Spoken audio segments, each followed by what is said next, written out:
Alright, so this is probably going to be a little bit quicker of a video than I am normally going to make. I actually don't know for sure how long it's going to be, but I'm guessing it's going to be a little bit quicker.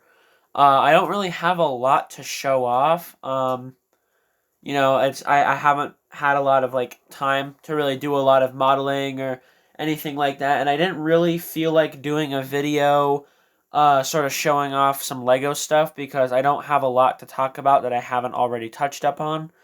Although I probably will be making another Lego video and hopefully another G.I. Joe video, but those are probably going to be pretty involved, so as of right now, it's kind of like, not really something that's going to be happening soon.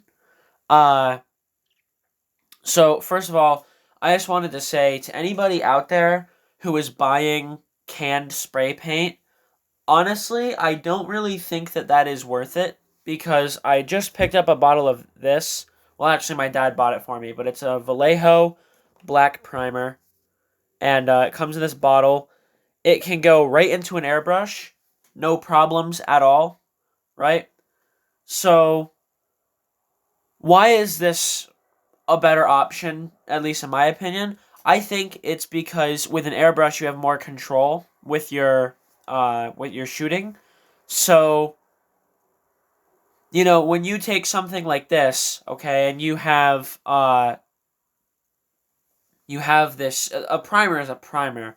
I've never had a problem using like a Tamiya primer and painting over it with like Citadel paint and the paint didn't adhere. I've never had that problem.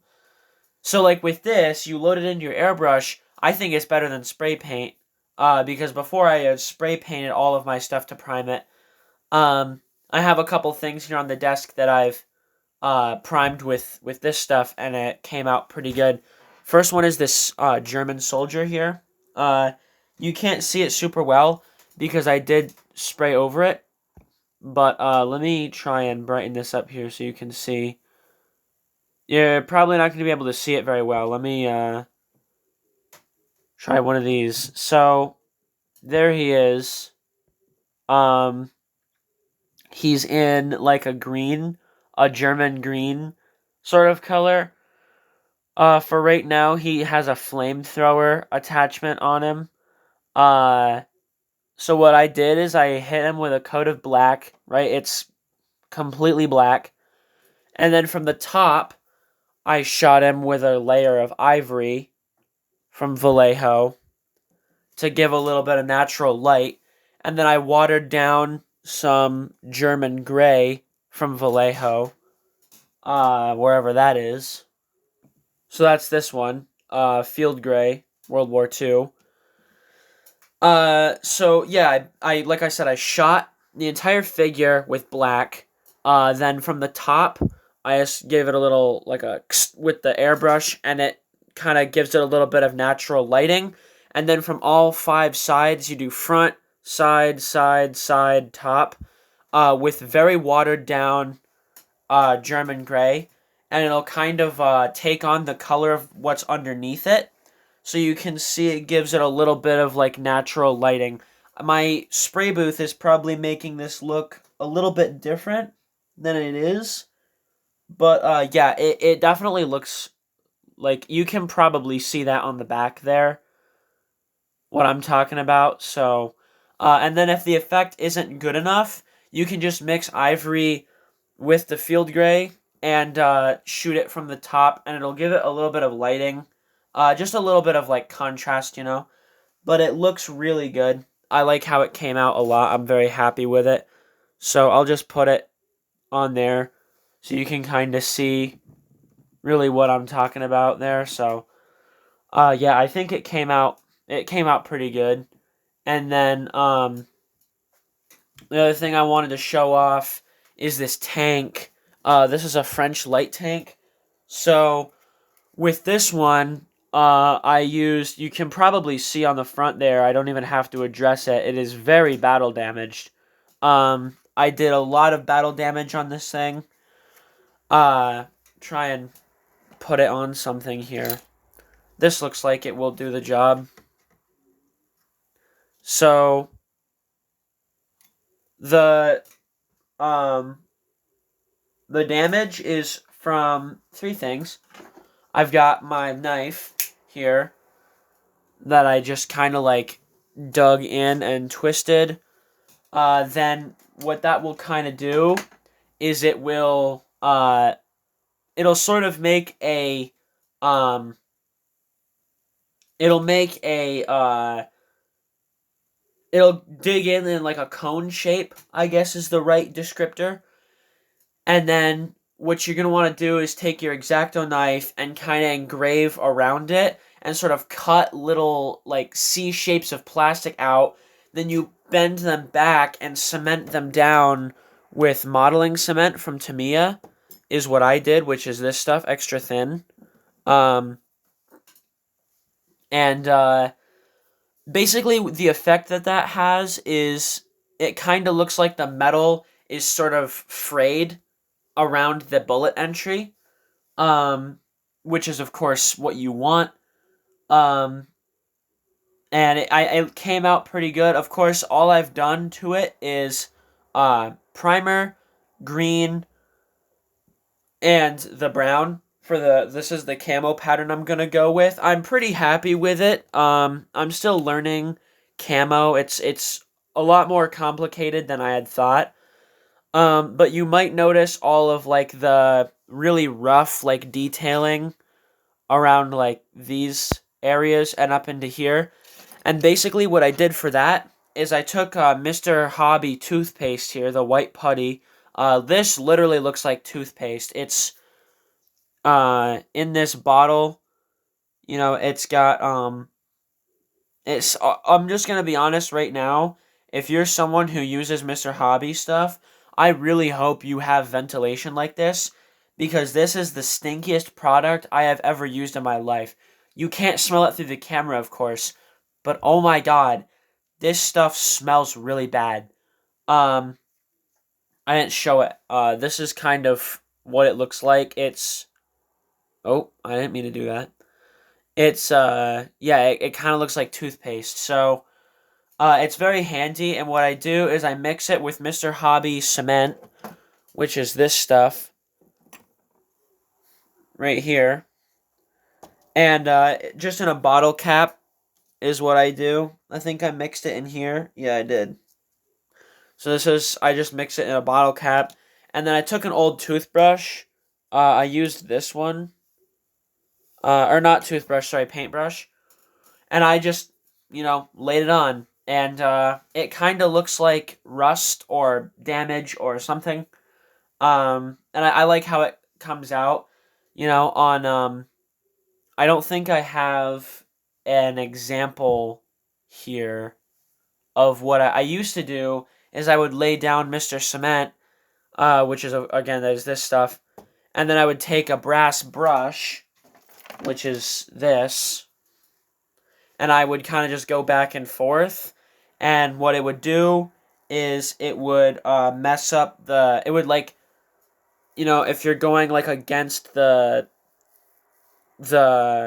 cement, it kind of leaves like engravings, and then because it's spread so thin, it dries really quickly, and yeah, it's a really good method too. I would recommend using like a combo of the two, but I think the toothpaste comes out a little bit better in terms of like the effect I was going for. But yeah, this thing looks really, really jacked up, and I like how it looks a lot. Also, again, using the same method I used with this figure, I hit it with a layer of black primer. It covers really, really well. Everything gets covered perfectly, and it after you cover the whole model, which I mean honestly, you're probably not gonna need a lot of primer, which is really nice. Um, After you cover the model, then I watered down the green, and you can kind of see the shadow. Maybe I'll turn the brightness up here. No, that just makes everything look really white. Well, you gotta trust me on this one. Uh, the shadow is there. uh, but it doesn't seem to show up on the camera, so that's unfortunate. But yeah, it makes certain aspects of the vehicle look darker. Also, I did accidentally cut this off when I was trying to do battle damage, and I reattached it, but I don't think I did a very good job at reattaching it because you can see a seam line, so might mask that with more putty. I don't really know yet, but yeah, I think it looks really good. This is the Hotchkiss. Well, at least I think it is. That's the name that's written on the front there, which you should be able to see. Um, so yeah, it looks great. Um, Also pretty cool too. It has like a full interior inside the turret, which is rather unique. So I'll show that off. Well, not a full interior, but it does have this like um the gun is like fully designed on the inside, which is pretty cool. It's not something you usually see. So, yeah, I think these both came out really well. This tank is probably one of my favorite tanks I've done. This one and the Italeri tank are probably some of my favorite models that I've worked on. Um, and probably my Stuart as well. I don't think I've shown off the Stuart. Maybe I'll have to do that. But yeah, no, this model came out very, very well. I just love the texturing on it. It looks really, really good. Also a very enjoyable build, just like in general. You know, the pieces fit very well. Um, it's brand new, I believe, as well. I don't think this model has been out for very long. So, yeah, it's a really, really nice product. And if anyone out there is wondering, like, do I recommend it? I don't know. I'm probably not big enough for people to think, would I recommend something? That's probably more of like a night shift thing. But yeah, I definitely would recommend this model. Anyone out there who's watching this and is thinking, oh man, that looks really good. I wonder if I should get it. Do it. I think it's only like $25. It's a really, really inexpensive model. Um, Anyone who's wondering how big it is, here it is next to a Marvel Legends Jean Grey head for size comparison because everyone has one of those laying around. Um, and yeah, I mean, honestly, that's really all I have in this video. Not a lot of people watched my video on the Tiger because I believe it did get copyright strike. I don't really know. I'm still kind of figuring out the YouTube stuff, but I did work on this. I did make a video on this. But I don't, like I said, I don't think a lot of people watched it. So here's the King Tiger. Definitely go watch the video. I don't think it's a really like in-depth video. I kind of forgot, but yeah, I put a couple other things on here.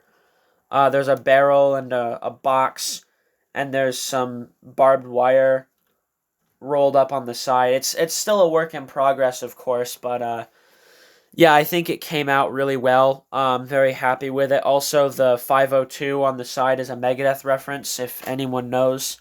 If not, listen to 502 by Megadeth. It's a great song. Um, Overall, yeah, man, that's really all I got. I'm trying to look around to see like other things that I can show off. Uh, I might make a video on this. I bought this really old Invisible Woman figure, possibly the first Invisible Woman. Here she is. This one's from Toy Biz from like 1991. And I really didn't like the face paint on it, the way they painted the face. She kind of looked like a clown. So I thought maybe I could repaint it and make it look good. Also, low key, that 4 on the shirt there does actually look like it was drawn on with crayon. Like, I don't know how well that's gonna come across on footage, but dude, that is crazy. That is like wild how fuzzy that is. Um, and I might respray the gloves and the boots as well, just because those also don't look the best. So I might make a video on that. I might not. I don't know. But yeah, man, that's all I really got for today.